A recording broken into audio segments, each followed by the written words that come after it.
कुछ दिनों पहले सरकार ने विशेष तौर पर रक्षा मंत्री और तीनों सेनाओं के चीफ्स ने एक साथ में जॉइंट अनाउंसमेंट किया अग्निपथ को लेकर। उसके बाद से देश के कुछ हिस्सों में, कुछ युवाओं में कुछ आक्रोश है। कोई ट्रेन जला रहा है, कोई टायर जला रहा है, लेकिन लगातार सरकार की तरफ से और तीनों सेनाओं की तरफ से एक कोशिश की जा रही है कि क्या कुछ उसमें देश के लिए फायदा है, सेनाओं के लिए फायदा है और उन युवाओं के लिए भी फायदा है जो कि अग्निवीर बनेंगे अग्निपथ के तहत। इसके लिए लगातार कोशिश की जा रही है। तीनों सेनाओं की तरफ से हमने देखा है कि नंबर्स लगातार अनाउंस कर दिए गए हैं पिछले कुछ दिनों में कि कितने प्रतिशत तक तीनों सेनाओं में कितने सालों में अग्निवीर होंगे। अगर आप नंबर्स देखें तो सबसे ज्यादा आंकड़े होंगे, जाहिर सी बात है, भारतीय थल सेना में, जहां पे आंकड़े लगभग, जब ये इंप्लीमेंट पूरी तरह से हो जाएगा तो 4.5 से 5 लाख अग्निवीर तक इंडियन आर्मी में होंगे। और इसीलिए, क्योंकि कोई एक सेना है जो तीनों में सबसे ज्यादा अग्निवीरों को एब्जॉर्ब करेगी या फिर इंडक्ट करेगी रिक्रूटमेंट के थ्रू, तो वो है थल सेना। और इसीलिए इस पर हमारे साथ में बातचीत करने के लिए हैं none other than Indian army chief general Manoj Pande. General Pande, बहुत बहुत शुक्रिया TV9 से बातचीत करने के लिए और आपका बहुमूल्य समय देने के लिए। धन्यवाद आशीष।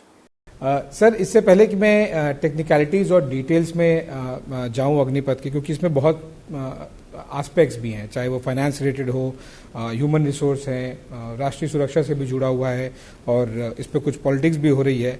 लेकिन मैं आपसे सबसे पहले ये जानना चाहूंगा कि आप अगर हमारे दर्शकों को बता सकें कि अग्निपथ की जरूरत पड़ी ही क्यों।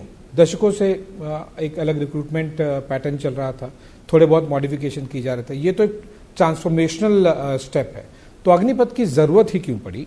भविष्य में future warfare, looking at the character of warfare which is constantly changing, we feel it is extremely important that our soldiers are technologically adept and they are qualified. So ये दूसरा एक महत्वपूर्ण कारण था। तीसरा, हम चाहते हैं कि सेना में जवान ज़्यादा फिट रहे, ज़्यादा मेडिकली फिट एंड ज़्यादा हेल्दी रहे, जिससे कि हमारी फील्ड यूनिट्स में जवानों की अवेलेबिलिटी या संख्या हो, उसमें बढ़ोतरी हो।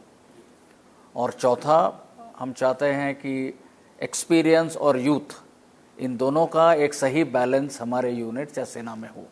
ओके। तो ये मेरी समझ में 4 मुख्य मुद्दे हम इस स्कीम के तहत सेना में लाना चाहते हैं। ओके। दूसरा, जहाँ तक देश का सवाल है, मैं समझता हूँ कि 4 साल के बाद, जैसे आपने बताया, 75% युवा जो समाज में जाएंगे, जी, they will act as a bridge between the army and the society. तो जितने भी आर्मी में हमारे मिलिट्री वैल्यूज़, कैरेक्टर और इस तरह की जो क्वालिटीज़ एक जवान, एक नौजवान इम्बाइब करेगा, वो मैं समझता हूँ बड़ी सरलता से और अच्छी तरह से वो समाज में उसको ले जाएगा। ओके। तो you will have in the society या समाज में a sense of discipline, motivation, nationalism, patriotism, pride. So it's a win win situation for all. जहाँ तक एक युवा का सवाल है, जैसे समझाया गया है कि जब वो 4 साल तक फौज में रहेगा, तो इन सब क्वालिटीज़ के अलावा we will also equip him with various qualifications, जैसे 12वीं class, he will carry certain other credits, new education policy के तहत। So these are some value additions which will make him carry a unique resume। बाहर जाकर जिसका उसको फ़ायदा एक सरकारी जॉब के लिए या फिर प्राइवेट सेक्टर या जो भी, even if he wants to start entrepreneurship, मेरी समझ में इन सभी फील्ड्स में उसको इसका फ़ायदा ही होगा। Okay. So, in a nutshell, I think it's a win-win situation for the country and for the youth, both, yeah. for the nation, good for the nation, and of course, good for the Indian Army. General Pande, जिस तरह से आपने बेहतरीन तरीके से समझाया, पर आपने ये जो कहा कि 75% लोग ब्रिज बनेंगे, मैं उन 25% पे आना चाहता हूँ कि जो 25% हमें बताया गया है, लगभग फेज वाइज में 25% तक लगभग अग्निवीर री एनरोल या फिर एब्जॉर्ब कर लिए जाएंगे आर्मी, नेवी, एयरफोर्स द्वारा। आर्मी में किस तरह से उन 25% लोगों को सिलेक्ट किया जाएगा, क्या क्या पैमाने होंगे और क्योंकि ये एक बड़ा क्यूरियोसिटी यूथ में है कि वो सिलेक्ट होंगे नहीं होंगे, कैसे नहीं होंगे, क्या पता। तो वो अगर आप थोड़ा क्लैरिफाई कर सके कि क्या क्या मोटे मोटे पैमाने होंगे। तो आशीष, ये बहुत महत्वपूर्ण मुद्दा है और we are fully conscious of it. अब ये मैं बताना चाहूँगा कि जो 25% हम आर्मी में री एनरोलमेंट के लिए सिलेक्ट करेंगे, we will want to select the best, and that is one of the main, I would say, features और एडवांटेज ऑफ द स्कीम। अब इसको किस तरह से हम सिलेक्शन प्रोसेस करेंगे, इसमें 3-4 मुख्य मुद्दे हैं। हम चाहे कि जो सिलेक्शन प्रोसेस हो वो पूरी तरह पारदर्शी हो, पूरी तरह निष्पक्ष, that is it is a fair and objective assessment system, and lastly विश्वसनीय, that means the system has to be credible. तो इन तीनों मुद्दों को ध्यान में रखते हुए और with these objectives we will evolve a system wherein we select the best out of the Agniveers who have got enrolled. So we are focusing on that. We will have a centralized database, and based on automation and looking at the practicality, we are convinced and that we will be able to have a very fair, transparent, objective and a credible system to make sure that The best among the best is absolutely yes. Okay. तो ये शुरुआत से first year से शुरू हो जाएगा या फिर वो 3rd-4th ईयर में जाके इस प्रोसीजर में? नहीं, जब से अग्निवीर भर्ती होगा, so this assessment will include different facets and it will spread over a period of 4 years. सो एक तरह से ये कंटिन्यूअस असेसमेंट होगा। ओके, तो 4 साल तक अग्निवीरों को अग्नि परीक्षा पे लगातार गुजरना पड़ेगा, क्योंकि उन्हें अगर best one of the best आर्मीज में सर्व करना और बेस्ट ऑफ द बेस्ट में सिलेक्ट। हाँ, उसका एक मकसद ये है, पर हमारी वैसे भी रिक्रूटमेंट सिस्टम, और आप जैसे जानते हैं हमारे आर्मी में the training standards are very clearly laid down. तो जैसे आप करियर में प्रोग्रेस करते हो, at each stage there is a system of assessment which is very robust, and so अग्निवीर्स इनको भी उसी सिस्टम के तहत हम पड़तालेंगे और उसी सिस्टम के तहत इनका चयन या इनका सिलेक्शन होगा, जिसके बाद हम 25% को री एनरोलमेंट के लिए सिलेक्ट करें। जी बिल्कुल सर, हर देशवासी चाहता है कि हमारी आर्मी बेस्ट हो, फिटेस्ट हो, और जब कोई बेहतर चीज़ बननी होती है तो उसे तपना तो पड़ता ही है, तभी बेहतरीन आउटपुट निकलता है। एक ऑपरेशनल तैयारी डिप्लॉयमेंट को लेकर मैं ये समझना चाहता हूँ कि कई इस तरह से डाउट्स हैं कि क्या इन 4 सालों में अग्निवीरों को कोई पीस स्टेशंस जिसे कहा जाता है केवल वहीं पर रखा जाएगा ट्रेनिंग के हिसाब से, या फिर उन्हें भी LOC, LAC और बाकी जो एक्शन वाली डिप्लॉयमेंट है जहाँ पर बहुत ज़्यादा इंटेंसिटी होती है वहाँ पर भी डिप्लॉय किया जाए। तो इन अग्निवीरों की 4 साल में ऑपरेशनल तैयारी को लेकर अगर आप बता सके कि उनको कहाँ का डिप्लॉयमेंट किया जाएगा। तो जैसे मैंने पिछले प्रश्न के जवाब में आपको बताया, we have a very robust system जिसमें कि ट्रेनिंग स्टैंडर्ड्स हम इंश्योर करते हैं कि हर एक जवान या अग्निवीर वो ट्रेनिंग स्टैंडर्ड्स अचीव करे। 4 साल के बाद Agniveer will be fit, proficient and capable for deployment, I would say both operational areas में या नॉन ऑपरेशनल एरियाज, और इसके अलावा सभी सेना के अंगों में, यानी कि सभी आर्म्स और सर्विसेज में वैकेंसी के मुताबिक हम अग्निवीर्स को डिप्लॉय करेंगे। और उसमें मैं समझता हूँ कोई खास इशू नहीं है। So that is one of our challenges to select people to be deployed in the various field areas, operational areas as well as peace areas. Okay, general Pande, अगला प्रश्न में क्योंकि एक सबसे बड़ा मेन मुद्दा युवाओं में जो हमें देखने मिल रहा है वो ये है कि हम 4 साल बाद में हमारा क्या होगा, अनिश्चितता है वो एम्प्लॉयमेंट को लेकर, रोजगार को लेकर। उसके बारे में अगर आप बता सकें कि 4 साल के बाद में जो लगभग 75-80% लोग बाहर चले जाएंगे सेवानिधि के साथ में, उसको लेकर आर्मी क्या कुछ कोशिश कर रही है, उन्हें किस तरह से आगे और अपॉर्चुनिटीज दी जा सके? अग्निपथ स्कीम के तहत this is a very important aspect कि जो 75% युवा 4 साल के अंतराल के बाद जब समाज में जाएंगे, so they should be adequately and well equipped, because जैसे मैंने बताया कि they will form a bridge between the military और the army and the society. अब इस दिशा में हम क्या कदम उठा रहे हैं? सबसे पहले is the aspect of skilling. जब 4 साल ये युवा हमारे साथ अग्निवीर बनकर सेना में रहेंगे, we have evolved a system, और हम कंसर्न मिनिस्ट्री के साथ बातचीत में हैं कि इनको किस तरह से स्किलिंग के तहत they are given certain credits as per the new education policy. They will carry certain qualifications when they move out. So in essence, when they move out, मेरी समझ में besides imbibing the qualities of discipline, motivation, commitment which the army embodies, they will also carry a unique resume which will only help them in the society or in the outside world once they move out. Sir, हमने देखा कि जब आप skilling और बाकी चीज़ों को लेके देख रहे हैं, कुछ डिटेल्स आर्मी ने भी पिछले कुछ घंटों में वेबसाइट पर भी, रिक्रूटमेंट वाली वेबसाइट पर डाली है। एक चीज़ मैं चाहता हूं कि अगर आप दर्शकों को बता सके, क्योंकि अधिकतर जो बाहर रास्ते पर हैं वो 99% मेन बॉयज़ प्रोटेस्ट कर रहे हैं। महिलाओं को हम देख नहीं रहे वो प्रोटेस्ट करते हुए। महिलाओं को लेकर, महिला अग्निवीर को लेकर किस तरह से इंडक्शन को लेकर उनको किस तरह से आप एब्जॉर्ब करेंगे, क्या तैयारियां की जा रही हैं?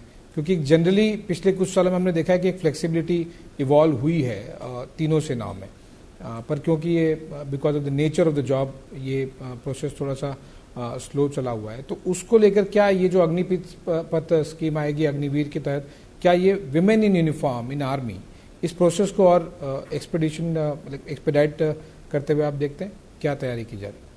आशीष, जैसे आपको ज्ञात होगा, 3 साल पहले हमने थल सेना में निर्णय लिया था महिलाओं को सोल्जर कैटेगरी में हम सेना में भर्ती करेंगे, और उसके बाद हमने कोर ऑफ मिलिट्री पुलिस सेना के एक अंग या एक सर्विस में ये निर्णय लिया था कि हम इनको महिलाओं को इंडक्ट करेंगे। तो पहला बैच जो तकरीबन 100 महिलाओं का था या विमेन का था, वो ट्रेनिंग के पश्चात अभी अलग अलग फील्ड और पीस यूनिट्स में ऑलरेडी डिप्लॉयड या तैनात है, और मुझे आपको ये बताते हुए खुशी हो रही है कि their performance has been excellent, so we have no doubts. उसके बाद अगले 2 बैचेस, क्योंकि कोविड के चलते वो रिक्रूटमेंट नहीं हो पाई, सो इसीलिए वो हम पिछले 2 साल से महिलाओं को रिक्रूट नहीं कर पाए हैं, but this process will begin. So Agniveer scheme या अग्निपथ स्कीम के तहत महिलाएं भी उन्हीं टर्म्स एंड कंडीशंस में सेना में भर्ती होगी, और इस प्रोसेस को हम आगे बढ़ाएंगे। जब हम एडिक्वेट एक्सपीरियंस और इसका अनुभव प्राप्त करेंगे, उसके बाद हम महिलाओं को बाकी सर्विसेज में या सपोर्टिंग आर्म्स में इंडक्ट करने का आगे विचार करेंगे। ओके, तो इट्स अ प्रोसेस जो ग्रेजुअली आगे। Yes, but it has made a beginning. Okay, और एक अच्छी शुरुआत मेरी समझ में हुई है इस दिशा में। Certainly sir.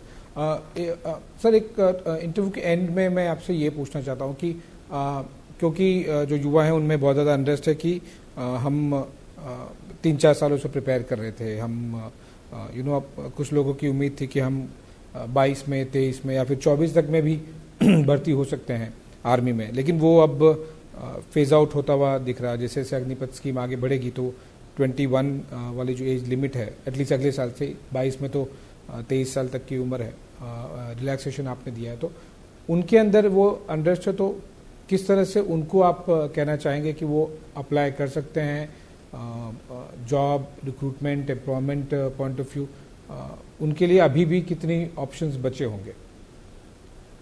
तो जैसे आपने सही कहा आशीष, शुरू में युवाओं के मन में थोड़ी आशंका थी, कुछ अनिश्चितता भी थी इन टर्म्स ऑफ कि ये जो नई स्कीम है तो इसमें कैसे वो आगे बढ़े।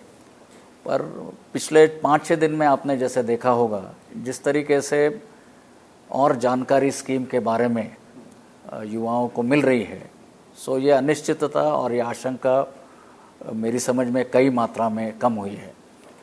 साथ ही हमने अभी रिक्रूटमेंट की जो प्रक्रिया है वो शुरू कर दी है।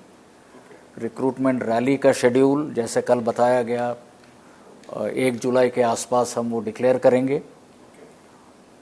तो मेरी युवाओं से यही अपील रहेगी कि अभी बिना समय व्यर्थ करते हुए अपने रिक्रूटमेंट की तैयारी शुरू करें और ये जो सुनहरा अवसर उनको मिला है देश सेवा के लिए और अपने खुद उज्जवल भविष्य के लिए, उसका ये पूरा फ़ायदा उठाएं। Okay sir, before let you go, ये एक चीज़ मुझे समझना और मैं चाहूँगा कि आप जो युवा सुन रहे होंगे जिनकी एस्पिरेशन है या फिर जो लोग अपने बच्चों को और भाइयों बहनों को देखते हैं आर्मी में, नेवी एयरफोर्स में जाते हुए, अगर आप ये समझा सके कि आर्मी का जो अग्निवीर का इंडक्शन होगा, रिक्रूटमेंट बेसिकली, वो नेवी और एयरफोर्स से किन मायनों में अलग है? क्या कॉम्प्लेक्सिटीज होगी, क्या पिक्युलियरिटीज होगी? तीनों सेना अलग अलग डोमेन में काम करती है, तो आर्मी किन चीज़ों पर देखेगी, क्या क्या मुद्दे ध्यान में रखेगी अग्निवीर चुनने से पहले? मोटे तौर पर सबसे पहला मुद्दा है संख्या का। So we are looking at very large numbers as far as army is concerned vis-a-vis air force and the navy. दूसरी बात है कि आर्मी में आप जैसे जानते हैं अलग अलग अंग है। There are different arms, there are combat arm, there are combat support arms, there are services, and so there is a very wide array of arms and services. अच्छा, इनके भी बीच में अलग अलग ट्रेड्स या कैटेगरीज है। तो इस तरह से यदि हम देखें तो सेना में तकरीबन 126 अलग अलग ट्रेड्स, टेक्निकल ट्रेड्स है, कोई सेमी स्किल्ड ट्रेड्स है और कोई जनरल ड्यूटी ट्रेड्स है। तो ये जो पूरी रिक्रूटमेंट की प्रक्रिया है, वन इज़ इसको हम पैन इंडिया बेस के तहत रिक्रूटमेंट करते हैं, और दूसरा for each of this different trades there are different qualifications और educational qualification, so that adds to the complexity. तो मेरा कहना है कि ये हमारी रिक्रूटमेंट प्रक्रिया सेना, अपना नौसेना और वायुसेना से थोड़ी अलग है, but we have a good efficient system which is already in place, so we will build on it, make it more transparent, make it more credible, and of course this aspect of re-enrollment जो मेरी समझ में भी उतना ही ज़रूरी है। तो इन सब चीज़ों का मैं आपको आश्वस्त करना चाहता हूँ कि बड़े अच्छे तरीके से हमने इसकी प्लानिंग की है और इसका इम्प्लीमेंटेशन भी उतने ही सरलता से हम कर पाएंगे। Okay, one last thing sir, मैं चाहता हूँ कि आप उन युवाओं को एक कुछ कहें, कुछ मैसेज दें, क्योंकि हमने देखा कुछ दिनों पहले शुरुआत हुई ट्रेन जलाने से, फिर टायर जलाने से, फिर हिंसा में भी आ गए कुछ युवा। कल एडिशनल सेक्रेटरी डीएमए ने क्लियर भी कर दिया कि अगर आप किसी तरह की हिंसा में इन्वॉल्व हैं या फिर अग्निपथ और अग्निवीर के खिलाफ स्कीम के खिलाफ अगर आप प्रोटेस्ट में हैं तो फिर आपके लिए फिर आर्मी, नेवी, एयरफोर्स के दरवाजे बंद हैं। आज ये बात भारत बंद तक पहुंच गई। तो ये जो प्रोटेस्ट हो रहे हैं उनमें से कई युवाओं के अंदर वो क्यूरियोसिटी है, तो आप उनको क्या कहना चाहेंगे? आपका मैसेज इंडियन आर्मी चीफ की तरफ से उन सारे प्रोटेस्टर्स के लिए जब वो आज भारत बंद की भी बात कर रहे हैं? मेरा युवाओं से यही आह्वान रहेगा कि आप पूरी तरह से, पूरे कमिटमेंट से जो रिक्रूटमेंट की प्रक्रिया है उसमें भाग ले, उसकी तैयारी के लिए, जिसमें कि फिजिकल एस्पेक्ट या शारीरिक aspect which is very important, there is a written aspect, there is a medical aspect. तो इन सभी इसमें अपने आप को, जो आपके पास समय है और ये अपॉर्चुनिटी या मौका मिला है, उसका पूरा फ़ायदा उठाए, दोनों अपने खुद के उज्जवल भविष्य के लिए और दूसरा देश और समाज के लिए ये जो मौका मिला है इसका पूरी तरह फ़ायदा उठाए और इन चीज़ों पर ज़्यादा फोकस करे अगले 1-2 महीने में। ये मेरी सबको सुझाव या आह्वान रहेगा। चलिए, on that note general Pande, बहुत बहुत शुक्रिया, आपने समय दिया और टीवी 9 के भारतवर्ष के दर्शकों को और उनके जरिए और भी बहुत ज़्यादा बहुत पब्लिसिटी होगी और लोग एक दूसरे को दिखाएंगे और समझाएंगे कि लगातार जो कोशिश की जा रही है पिछले कुछ दिनों से सरकार की तरफ से, मिनिस्ट्री की तरफ से, तीनों सेनाओं की तरफ से, कि अगर कोई चीज़ में समझने में कमी रहेगी तो तीनों थल सेनाओं और नौसेना और वायुसेना चीफ से भी हमने बातचीत की, तो तीनों में आपके ज़रिए हम ये कोशिश कर रहे हैं कि उन युवाओं को एक सही मैसेज पहुंचे और समझे, तो उसके लिए आपने समय निकाला, बहुत बहुत शुक्रिया जनरल पांडे। धन्यवाद आशीष। Thank you sir.